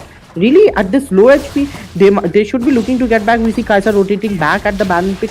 She might be just go in. She might just get a triple kill here. Kai'Sa just targeting that Corki and will end up getting a kill there. Lee Sin might end up giving his kill to Kai'Sa. Lee Sin, Zhonya's popping down. We see Camille joining in the fight. This Baron might just go to blue teams, and yeah, it has been stolen. Camille managed to steal that Baron, but Lee Sin managed to get a kill on that Kai'Sa up there. We see Braum slaying that Lee Sin up there. We see Alistar ends up giving that kill to Camille up here. Constant skirmishes going on. What the hell is happening? And this is what I love about these teams, man. This Vietnamese team love playing so aggressive, and Philippines is just showing the counter aggression in return, because usually the Philippine teams prefer to play from the behind, just play calculated plays, not like how ruthless and merciless the Vietnamese team plays. But they just literally showed the Vietnamese team that we are no less than you, and they end up getting the Baron steal from them, even though it was quite a hasty Baron. They end up stealing it. This is gonna be changing the whole fight. I don't think Team Magical can come back from this deficit after losing so many dragons, and also they might be losing the Ocean Drag as well. Well, that was a very bad output. Let's talk about that later. Meanwhile, we see Corki getting that kill on there. We see red team engaging and committing in hard after they have lost that Baron. Red team just going in, and will Braum end up giving that kill to Lee Sin, but no, Camille comes up to the rescue of Braum. We see Lee Sin engaging in on that Camille. We see red team committing in hard, and they might be just able to get a kill on that Camille, but we see Kaisa joining in the fight and she will get a kill on that Lee Sin, and Kaisa manages to get a kill on that Lee Sin. We see blue team re-engaging in with the Kaisa's reinforcing them. We see Camille's lockdown coming up on that Corki popping up his Zhonya's up. Will Corki able to survive that? No, Corki will not be. Corki did manage to get that kill on Braum. Kaisa getting a kill on that Arista. Red team again engaging in what Gragas using his TP up here, joining in the fight. We'll be seeing another re-engage from blue team side. It's a constant disengage and engage coming from both the teams up here, and the red team Gragas going with the body slam on that Oriana, and Oriana ends up getting killed by that Kaisa. Kaisa on a complete rampage. He's fed a lot. With that, they will be able to get to chasing. Team Magical's inhib tower. Team Magical at this point losing that inhib turret is actually bad for them. Yeah, this is the fights are just going back and forth. The Lee Sin going in, the Kaisa coming, and Kaisa is going to be falling to the Lee Sin. What perfect ultimate coming out by the Lee Sin, the perfect dragon kick. Shut down. He's going to be the Kaisa. The Camille is going in for the kill chase on the Lee Sin, and she's just going to be disengaging. Wow. Both This the teams are this game can't get more intense. Back and forth fights with both of these teams. I don't know what's happening. Like both the teams are engaging, re-engaging, re-engaging. Like there's a constant flux. There's a constant fight going on. We see Gragas engaging in Brom's ult coming up. We see hashtag ultimatum coming up on Oriana at the backline of the red team side. We see Oriana ulting in and Lee Sin getting a kill on that Gragas. Meanwhile, Camille manages to get a kill on Oriana didn't have a proper ulti, had a 3-man ulti, but that would be full damage, right? So once the Lee Sin dies, once the Corki dies, you don't really have a lot of damage. At this point, with Irie, with all the mobilities, all the dashes, he's just going and charming people, doing a lot of damage. Oh, this Fuel, is she going to be able to do outplay? No, she's not going to be doing outplay over that. And I think with this, they're just going to be going in for the core dive and probably ending the game. Well, red team just get aced over here, and their respawn time is like Oriana might be respawned in next 10 seconds, but at this point blue team will just end the game. They are just looking to push the mid, and yeah, they have a fat minion wave. They have 2-3 cannon minions on their side, and everyone is hitting that tower. With that, Chasing Dreams will end up getting red teams in a turret and that nexus, and they will end up taking the first victory over there, if I'm not wrong. Oh, man, this game was such a fun match, and I think next game is even going to be even more fun because the Vietnam team is going to be coming back stronger, and they are going to be playing even more aggressive. And I really want the series to go to the third match because seeing how aggressive these teams are playing. Look at the mid laner getting 15 kills on a competitive scene, that too on champion like Irie. Well, let me tell you, both the teams played really well. It was just that who actually went in and who actually knew when to engage, when to disengage, because at every team fights we were seeing constant engage and disengage coming from both the team side. Like someone was not in the fight, he joins in, the advantage shifts to his team side. Then another member from opposite, another champion joins in, advantage shifts to his side, they engage in back. So it was a constant battlefield, everyone was out there for each other's blood. And yeah, well, that was one hell of a game for us to cast. Like I became breathless at one point. With that, we see 15 kills on Ari up there, getting that MVP, no surprises. Oriana again, her ulti did mess up her ulti at the last point, but she did manage to get a lot of kills for the team, 8 kills, and she did dished out and poked a lot. She dished out around 31.3k damage, most damage dished out. Like we could say that she has the most damage dished out. Even Ari, who got the MVP, has 29.8k damage dished out by her. Yeah, but I really want to see the next game. I really want to see the draft. I want to see something new other than the usual Camille, usual Grigas, and usually maybe even we are seeing a lot of Legions as well. So I really want to be seeing some new kind of draft. Well, Chasing Dreams did play well. They managed their fight. They knew when to disengage and now. And congratulations on winning the first match. Chasing Dreams will be moving on to second game. Well played to Team Magical. We might see a comeback here because with this game we can say that both the teams are pretty much on the same level. It's just that the blue team had their lucky day today and they did manage to execute every team fights perfectly. Yep, so now that the lobby has been made, let us start with the match as soon as possible.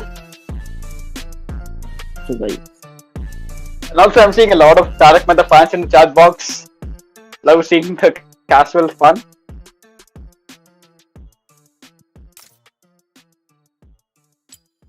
Well, the last game Have was I 100. invited you? No, Yeah, I I have have to been invite. invited. I'm trying to invite Baba. Well, the last game was one hell of a game. Constant fights going up there.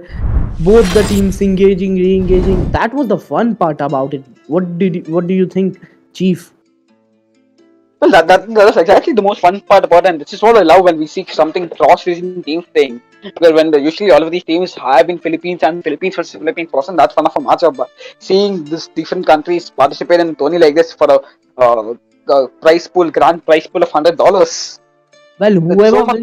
whoever wins this match will end up getting a slot in the finals, and will be battling out the final team for that Lucky sports. Lakan Esports for that $100 prize pool. Oh my god, that's really fun. I really hope this match is the Team Magical makes a comeback in this game. This going in no evening So, out the series at 1-1. well, guys, we might see a game three here happening coming from, because Team Magical. It's just that it wasn't their lucky. They did mess up sometimes. A bad call at first Baron. They shouldn't have gone for that Baron, because they were poked a lot, and they should have guessed that Camille might come back. And even Kaisa being too confident up there and getting the kill up there on Korki, so no one up there was able to actually was there to dish out damage to Baron up there. So yeah, and Camille getting those Barons, was able to steal that Baron, and then ended up getting kills up also there. So yeah, in the end, it made them hard for them. But after that, we saw still Chasing Dreams having that Baron on them. Still, we saw Team Magical engaging in with that Alistair and all on. We saw constant team fight fluctuations going on there, engages, re-engages, coming in and coming out. So yeah, well, that happened, and after that the Team Magical got aced, and in the end it was Chasing Dreams who just went in for their nexus and just ended the game.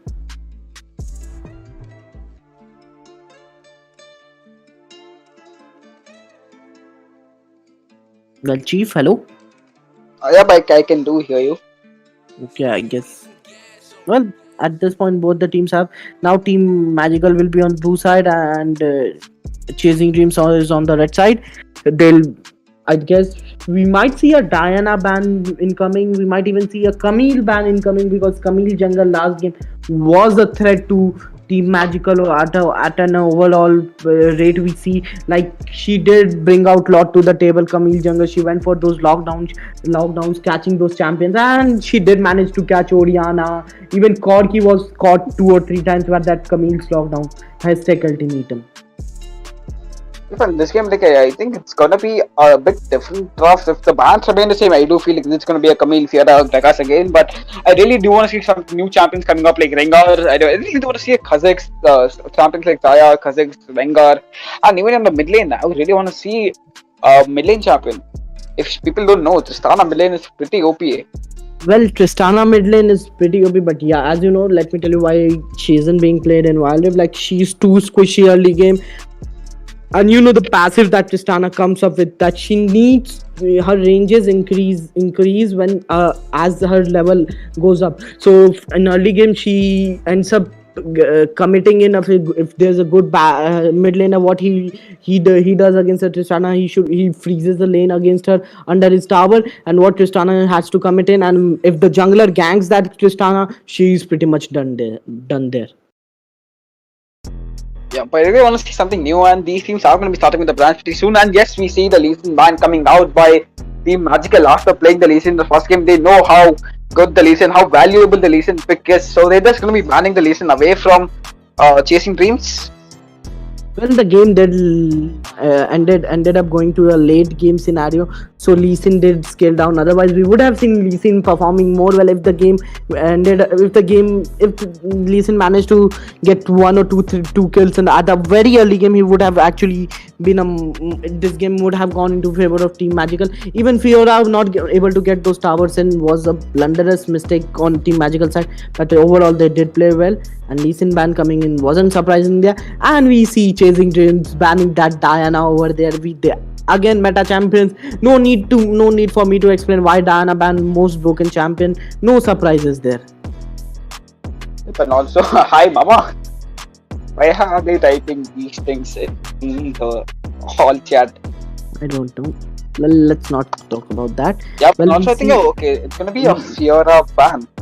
Well, yeah, Fiora didn't perform that well last game, but we know Fiora as a top laner, how dominating she can be as a top laner. She did well, manage to get those. She wasn't able to get those towers, but she did manage to get double kills. Even she always went for the backline ADCs and was getting a kill on Kaisa. So even Kaisa outplayed her once under her near their bases. But yeah, Fiora did perform well in team fights, but wasn't able to get those towers. Still, a Fiora ban coming up. Nice ban, and we see Ziggs being banned here by Chasing Dreams. That poke heavy champion being banned. No surprises there, guys. If you have played Ziggs, you know how much of a poke heavy champion he can be, how much annoying he can be, and in that Ziggs passive, the 50% damage with what he does with his third ability on turrets, he is just a turret breaker out there.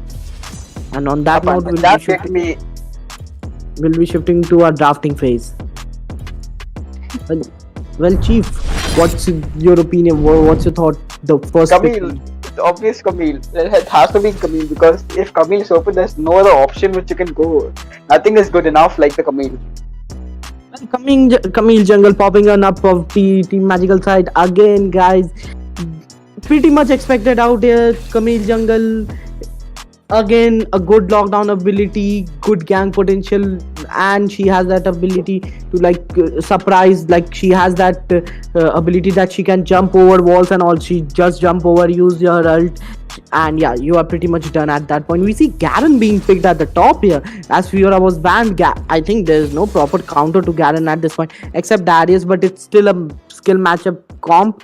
We are seeing an Akali being picked at the mid, Akali being that assassin champ jumping at the back line, clearing those waves. We see a Janna coming in. Janna, a good counter to somewhat Akali. If Akali jumps into the back line, Janna uses her ult to disengage and all. We see Kaisa being picked here as a ADC, and meanwhile from Team Magical sides, we see them picking up Ezreal, and we see a Janna coming. A Nami coming up. Chief, Nami is the boot. We don't see Nami a lot, and if you play Nami, you have to be really good on her because you have much better champions than Nami. You have the Seraphine, you have the Braum, you have the Alistar. These are all much better champions and much more efficient champions than playing the Nami. And seeing the Nami picked, and if you're extra good on Nami, you can every single time hit everyone on the bubbles and have a perfect. You can just keep on healing your teammate. I guess the tank from Chasing Dreams will be Gragas. Gragas will be going tampering, and we see a Rengar coming in from the. Yes. Well, those squishy champions are on a are on a threat here. Like they should fear Rengar. You know how Rengar deals with squishy champions. He jumps from the bush and he will just one shot you. Yep. And so this is gonna be so much trouble for the Nami because Nami being a enchanter support and one of the weaker enchanter support, she is gonna be in a lot of trouble because if Rengar finds her alone, she's dead. There's nothing she can do. Well, I'm just hoping that Garen could actually tank and be a good of a frontline and Camille will also play. At this point, we see red team. What engages do we have? Sorry, Team Magical. If we see, we have Camille as an engage. Garen could just go with his third ability, keep dancing and just try to get into their team. Akali might be even can be used as an engager. Even Nami's ult, but we don't see a solid engage from red team side. Sorry, Team Magical side. Whereas from the red team also we see Galio being there, but he cannot be an engage. He is like a follow-up champion. When your champion are fighting, he'll just fly in and give a knock-up up there. So yeah, other than that, Gragas can be used as an engage. Other than that, we don't see any engages. Like you might find an opportunity on Janna's tornado if she's able to knock someone up. You might just to go for an engage there. But yeah, other than that, there's no major solid engages. Oh, and also we are seeing an engage on the Galio. Galio has to flicker away, and Nami couldn't hit a bubble unfortunately. So there is going to be backing off. A nice five-man gathering in the mid lane. We usually see this happen when there's a Braum in the team, but when you have something like a Janna, it's not really worth going in. Well, Team Magical Garen versus Gragas again. Gragas being a good answer to a Garen at the top lane after Fiora, I would say. Let's see how Gragas performs against that Garen or that Garen performs against that Gragas. Meanwhile, at bot, let's see how Nami is doing against this matchup because I'm surprised Nami being picked in a competitive scenario. Like, she hasn't been picked that much a lot. It's first time me seeing Nami picked, like in this SEA tournament. Oh, it's the first time we are seeing a Nami, and also Nami, she is constantly like trying to lane bully the Kai'Sa, always using the pokes, which is inherent in her ability. Sometimes it's like Camille just waiting there for a gank. He is going to be going in, but without the hextech ultimatum, there's nothing a Camille can do in an early game. And at top, we see both the teams are just looking to farm. At mid, we see Akali being poked a lot, and Akali against a Galio. No surprise there. She is having hard time. Kami trying to gank in on that Galio. Will that Galio end up giving a kill to that Akali? And he ends up giving. We see Rengar coming in. Will Rengar be able to get a kill on that Camille? And he has engaged on that Camille, but Rengar will. No, he manages to survive. I thought Rengar manages to get a kill on that Camille, but I thought Akali would be able to get a kill on that Rengar, but no, she wasn't able to. And No, such beautiful rotation coming out by Jana, just saving the Rengar from all the damage coming out by Akali. This is the rotation which you should be looking at once you play at a competitive scene when the support rotates to the mid lane and not just taking to the not just sending the marksman in the bottom lane.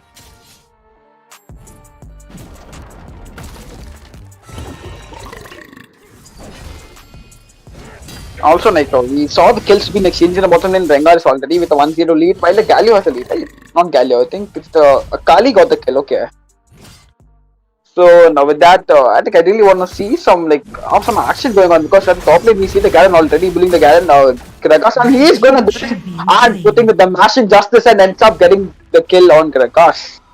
well, that true damage coming from Garen's side, he just jumps in, gets that ult there. He knew that with his ult he could just get that kill, and he did. Meanwhile, we see Camille getting that scuttle up there, but she's kind of getting caught off there.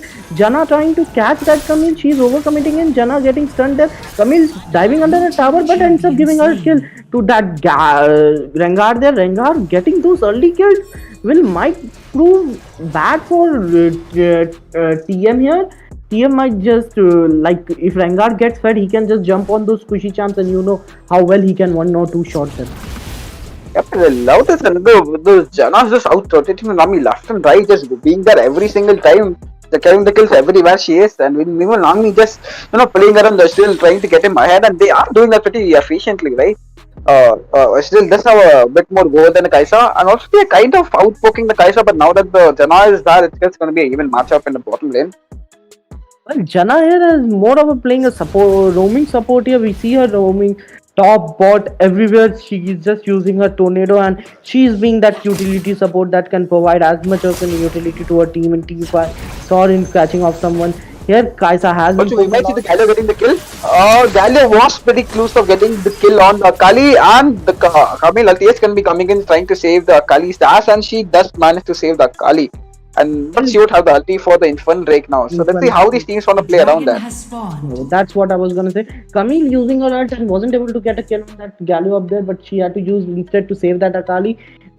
I would say, yeah, Camille did manage to save that Akali up there, but she not having that ultimate on the first Drake is a much loss for her. And we see Red Team has started the first Drake, and we might see an engage over here, Chief.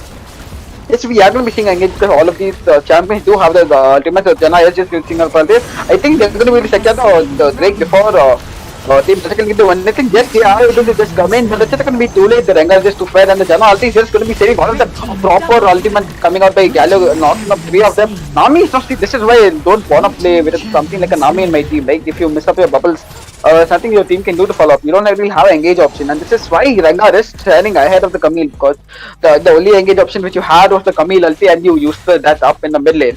So there's nothing much you have, and that is the reason why you lost the team fight.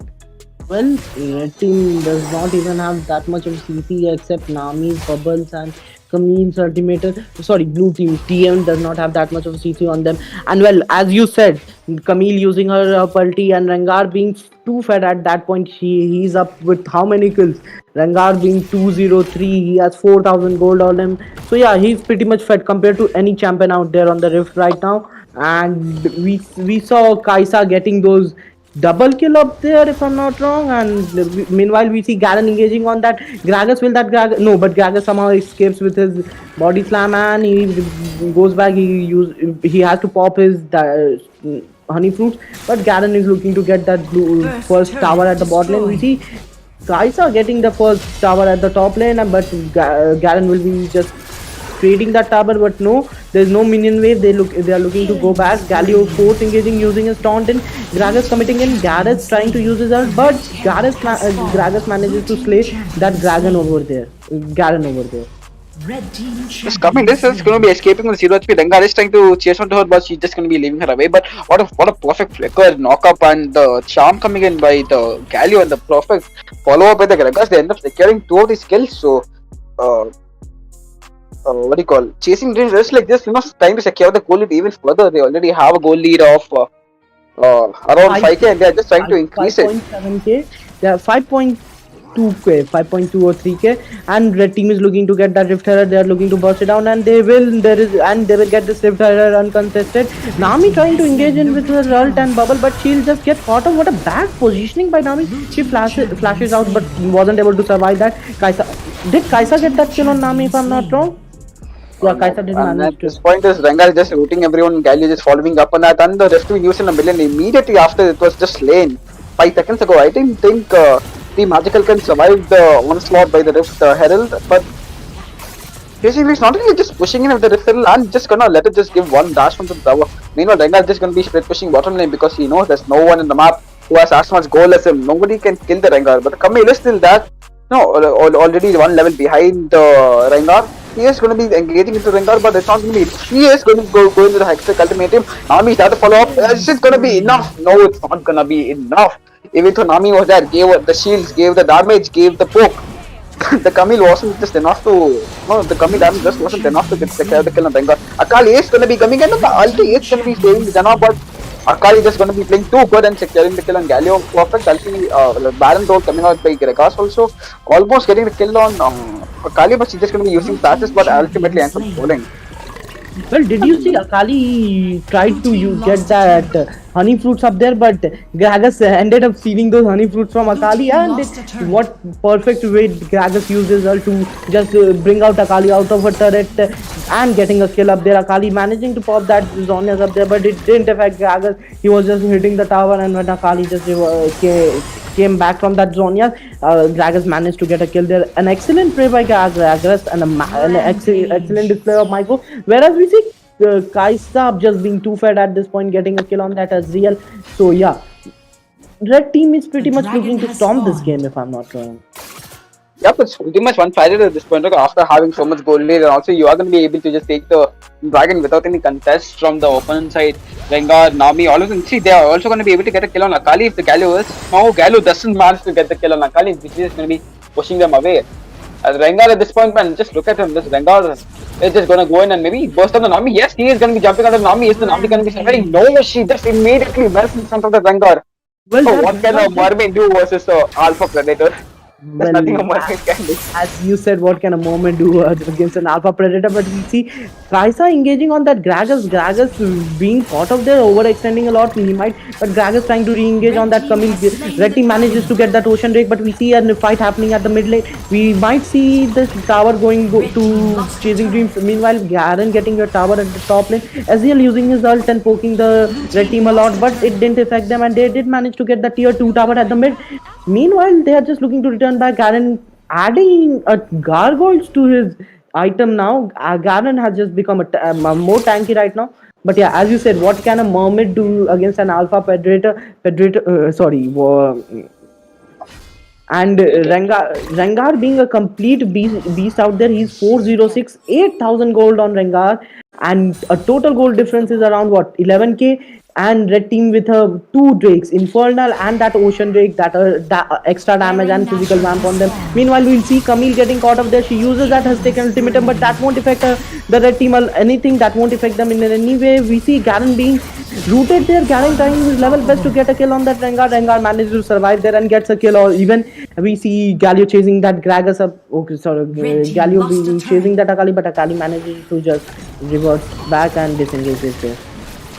No, but Chasing Dreams just playing too good at this point. There's nothing the Camille can do. The Rengar is playing so hyper aggressive, just almost just going inside the coming for her own jungle and slaying her over there. And also just going in for the flickers and just look at that. There's nothing that Nami can do. She can just all she can do is just use her ulti. Kali is just gonna be going in for the last desperate attempt, but she's gonna end up. Okay, she has to use her Zhonyas to save. Gal ulti is gonna be coming in. It's gonna be too late. Man, there's nothing you can do. Prakash is too tanky. Gallo is too tanky, and even the Jana just there to back everyone up. Rampage. Well, He ended up getting the kill on Akali also. and that was funny. Jana getting a kill. Jana just managed to steal that kill on Akali. Red team just managed to burst down that Baron, and they are looking to get that inhib tower. But we see Garen engaging and going with his ulti and getting that kill on that Galio. Galio overcommitting. We see Kaisa jumping in so in deep, and all she gets all hit by those tower shots and all. And Kaisa might just end up giving a kill to the red team. Red team just looking, blue team just looking to engage in coming, going in and committing in hard. But Rengar gets a kill on that coming.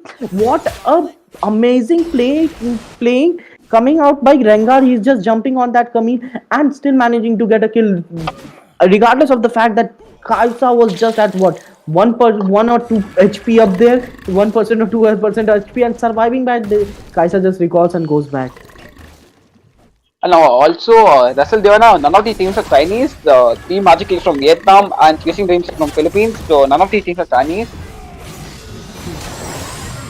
Well, we see Rengar at the bot and the blue see a small fight happening at the bot lane. Rengar getting kind of caught off here by Camille, but he's still looking to go in. Rengar pops up with gargoyle armor. We see fight going in at the bot lane. We see Nami getting a kill on that. Galio getting a kill on that Nami, my bad. And with that, we lose Team Magical loots tier 2 tower at the bot lane also.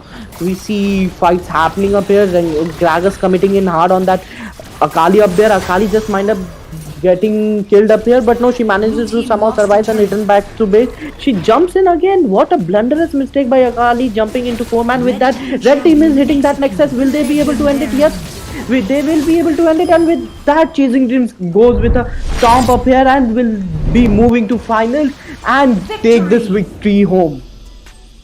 So both the semi-finals, I would say, both of the semi-finals have been 2-0 Storm's one-sided matches. So it's going to be a really fun match to watch the final tomorrow between Lakani Sports and Chasing Dreams, both of these teams from Philippines. Well, we see SVP going to Garen. Yeah, as he tried his level best, he did manage to get 2 kills and all. But Rengar being fed 808 Rengar. Predator, Alpha Predator. No, I would say though, Jana made a lot of difference in the early game, rotating almost every single lane, going to the barrel lane, going to the bottom lane, mid lane, and getting just aiding the team, aiding Rengar, aiding the Galio to just get so ahead. If you see Jana, she's 405. She could have also got some sort of like an A rating and all, if in my opinion. Like the way now the ratings don't really matter, and with that let's just look at the damage number ones. Well, well, Rengar at that 16k damage, but it's Gragas who has dished out the most damage from the Chasing Dream side. It's near about 20k damage, and from Team Magical side, we see Ezreal dishing out the most damage, 15k damage, 15.3k. The total goal difference here, if we see, like the total goal difference is too much. Like it's exactly 20k goal difference. So yeah, near about 20k, something around 19k. So yeah, and this was a pretty much storm 25-5 score. Well played to Team Magical, but Chasing Dreams did execute their fight, and that Jana with her rotations and roaming support was on point always. So yeah, congratulations to Chasing Dreams. And getting to the finals, and so hard luck to both teams which have lost today. I think Cap Laren are rising and Team Magical. So maybe you'll have a better chance in the next tournaments. But for this tournament, it's just gonna be Lakani Sports versus Chasing Dreams for the for the finale of LUCC Cup.